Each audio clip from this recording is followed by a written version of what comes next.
Исәнмесез? Нәq bir ел элек чыга башлаган матбугат күзәтүләренең 52-нче юбилей санында безнең мирас дигән журналны күзәтик. Аның тышлыгында Виктор Куделькинның яшь рәссам дигән рәсеме куелган һәм бу рәссамның башка хезмәтләре тышлыкның соңгы битендә дә урын алган. Сентябрь айы булгач, әлбәттә бу гыйлем айы, гыйлем көне, бу уңайдан Газиз Губайдуллинның язмасы журналда урын тапкан. Бу мәкалә татар телендәме, рус телендәме дип атала. Габдулла Тукайның чырдашы Газиз Губайдуллин зур тарихчы, педагог. 1923 елда безнең ел журналында чыккан шушы мәкаләсендә ул татарча укытуның файдалы булуын дәлилли. Тагын бер сорау. Татарстанда рус вә татарларны бер үк мәктәптә укыту файдалымы, әллә айрым мәктәпләр ачаргамы? Газиз Губайдуллин айрым мәктәп ягында. Тарихны укытканда да татарлар бер якка күбрәк игътибар итсә, руслар башка якларга әһәмият бирә ала дип саный ул. 100 ел элек хәлләр менә шундый булган. Ләкин шушы чорның төп аргументы куркыту, кан кыю. 1937 елда тарихчы Газиз Губайдуллин атыла. Безнең мирас журналының сентябрь санында Ольга Иванованың Сөембикә романының дәвамы басылган. Ул Мөдәррис Вәлиев тәрҗемәсендә бирелә. Элекке хан Сафагәрәй 1541 елда Казан тәхетеннән куып төшерелгәч, ничек тә Сөембикә белән күрешү, хатынының әтисе Йосыф Мирза ярдәмендә гаскәр җыеп, яңадан Казанны алу турында хыяллана. Сафагәрәйнең авыр көннәре тасвирлана әлеге мизгелдә. Журналда шулай ук Солтан Шәмсинең «Этрусклар Рим осталары» дигән мәкаләсе урын алган. Шунда ук татар шырпы заводлары дигән мәкалә кызыксыну уята. Ә хәзерге яшьләр, җидегенчеләр турында нәрсә белә? Кавый Нәҗминең «Большевизм утасында» дигән мәкаләсе Атака журналында 1930 елда чыккан булган. Хәзер безнең мираста басылган әлеге язмада 20 еллар ахырында Казанда һәм Уфада татар-башкорт язучыларының каймак өлеше, богемачылары җидегенчелектә фаш ителә. Аларны сыйнфи көрәш, пролетар язучыларга каршы чыгучы буржуаз әдипләр дип игълан итү, аларның башларын балта астына салу ап-ачык күренә әлеге Кавый Нәҗми язмасында. Кутуй, Исәнбәт, Бурнаш, Сөнчәләй, Мински, Сәгыйть Агыш, Али Карнай һәм башкалар. Бу хәлләрдә катнашучыларның хөкем ителгәннәре дә бар, атылганнары да бар, атылмаганнары да тарихка кергән. Коточкыч хәлләр бу. Журналда шулай ук академик Миркасим Госмановның Рязань өлкәсе Касим шәһәренә сәфәре һәм шул турыда археографик көндәлеге бар. Гаяз Исхакиның француз журналында басылуы турында да мәкалә урнаштырылган. Габдрашид Ибраһимовның «Ислам дөньясы» дигән язмасы, Фәтхи Бурнашның «Хөсәйн Мирза» дигән пьесасы һәм башка әсәрләр укырга чакырып тора. Әдәбият тарихы гына түгел, бу бит милләт тарихы да. Безнең мирас журналының бу санында аның баш мөхәррире Ләбиб Лиронның сыйныфташлары турында, замандашлары турында язмалар һәм фоторәсемнәр бар. Һәм шунда ук безнең мирас журналы редакциясенең милләт йорты белән бергәләп үткәргән Корбан ашы турында фоторепортаж, бик кызыклы шәхесләр һәм рәсемнәр зур гына урын алганнар. Юаннар көзгесе сәхифәсе ни өчен ачылды? Вакытлы матбугаттагы иң кызыклы вакыйгаларны, бигрәк тә милли темага багышланганнарын күздән кичерү өчен һәм сезгә җиткерү өчен ачылды ул. Кирәк идеме ул, әлбәттә. Мәскәү радиоларын кабызсагыз, бүген нинди газетларда, нинди журналларда нәрсәләр язылды дигән хәбәр иртүк чыга. Ә без кимнән кем? Атнау уртасында да әле башка китаплар, журналлар турында хәбәрләр килә.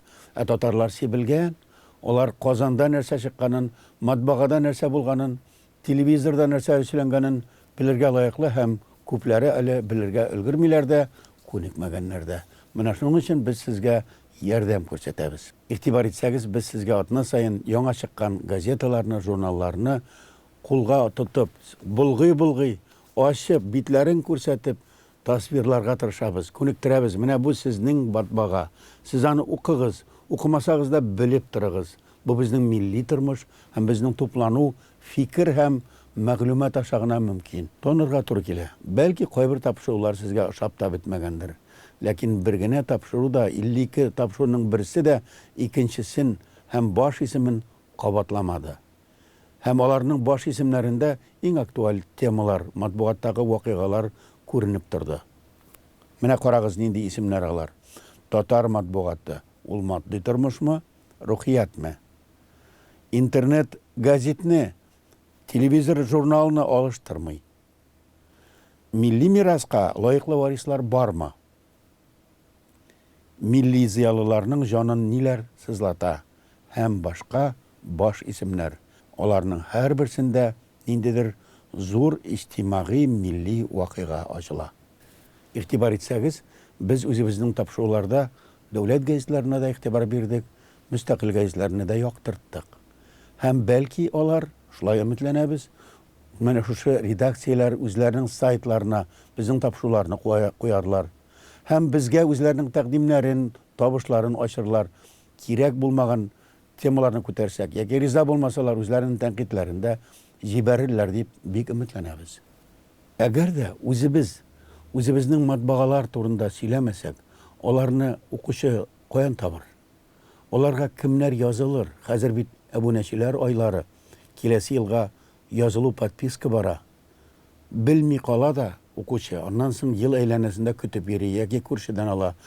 Һәр хәлдә татарча укый белгән, укырга теләгән кешеләрдә әле тулысынча тәэмин ителми бит басмалар белән. Ахырда киңәшик әле, без нәрсә өчен изгеләнәбез?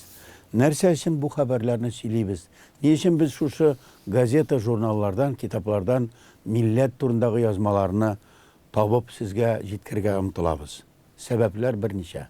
Беренчесе, матбугат ул милли телләрнең, туган телнең яшәү мөхите. Фикерләрне тарату, мәгълүмат кырында очрашу әсбабы булып тора ул безнең газеталар, журналлар, китаплар. Икенчедән, өченчедән, 10-дан бер шул сәбәп. Ижау шәһәрендә 10 сентябрьдә үз-үзен яндырган Удмурт галиме Альберт Разин нәрсә теләсә, без дә шуны телибез. Милләтебез яшәсен, туган телебез исән калсын, аның бит бер телдән дә калган җире юк. Инде хәзер мәгълүм булды. Удмурт галиме Альберт Разин башка түрәләргә өмет итмичә депутатларга, кайбер айрым шәхесләргә хат язып калдырган. Ә бит татарлар да туган телләрен, милләтебезне яклап, Казанга, Мәскәүгә хатлар язалар. Мөнбәрләргә менеп чыгышлар ясыйлар, китаплар чыгаралар, мәкаләләр бастыралар. Ә безнең матбугат күзәтүебезнең аермасы нәрсәдә соң? Без түрәләргә, патшаларга түгел, бары тик сезгә, милли хәрәкәткә, зыялыларга, халыкның үзенә мөрәҗәгать итәбез. Без иҗтимагый аңга, милли аңга таянырга телибез. Шуңа күрә без Альберт Разин фаҗигасын аңласак та, аның хисләрен ихтирам итсәк тә, шырпыга һәм бензинга тотынмыйбыз. Безнең бурычыбыз, ниятебез әле бит үтәлмәгән. Ниндиләр соң алар безнең бурычлар һәм ниятләр? Менә ниндиләр? Без үзебездә булган мәктәпләргә, сыйныфларга, үзебезнең балаларыбызны, оныкларыбызны тиешенчә кертеп утыртмадык һәм аларга әле аңлатмадык. Үзебезгә дә төшендермәдек. Басылган китапларны, газет журналларны укырга күнектермәдек әле без милләтне.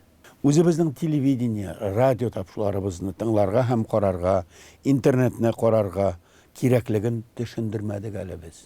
Иң башта безгә татар кешесен, үзенең туган телен белгән татар кешесен, икенче бер кардәшен очраткач, үз телендә эндәшеп, аның белән әңгәмәләшергә өйрәтәсебез бар. Бусы да бит җиңел түгел. Үзебезнең шәһәр авылларда, үзебезнең урамнарда, үзебезнең гаиләләрдә һәм иләрдә үзебезчә яшәү, үз туганнарыбызга, үз балаларыбызга аңлату һәм аңлашу, мин татар икәнен сиздерү үз карашы белән булса да җиңел генә. Ләкин шушы җиңел эшне әле без башкарып чыгарга өйрәтә алмыйбыз. Үзебезне һәм шушы мәгълүмат чаралары аша без мөрәҗәгать итәбез. Патшалар гына түгел, без үзебезнең милләтебезнең, Үзебезнең тарихыбызның хуҗасы, башта ул безнең күңелебездә, акылыбызда туа, аннан соң гына милләт тормышта гамәлгә куела. Һәм менә шул шартларда өйрәнер һәм өйрәтер өчен күпме укытучылар, компьютер белгечләре, журналистлар, мөхәррирләр, бигрәк тә безнең сферадагы радио, телевидение хезмәткәрләре, галимнәребез бар бит, баралар, алар җитәрлек. Без сезне, безне киләчәктә дә карарга өндибез. Һәм үзебезнең милли фикерләребез, хисләребез, фактларыбыз белән тулган газета, журналларны, телевидение, радио тапшыруларын карап, тыңлап, өйрәнеп барырга чакырабыз. Әгәр дә сез профессионаллар булсагыз, үзегезнең язмаларыгызны, фикерләрегезне, хезмәтләрегезне һәм безнең шушы тапшыруларыбызны да бөтен халыкка таратыгыз. Белегез, безнең йөрәкләребез янсын, тәнебез түгел. Һәм без үзебез теләсәк, милләтебез һич шиксез яшәячәк. Хәзергә саулыгыз. Дело в том, что удмуртский этнос исчезает, и я не могу равнодушно смотреть. Я желаю, чтобы все народы были вечными, все языки великие, и они должны культивироваться, жить и не умирать.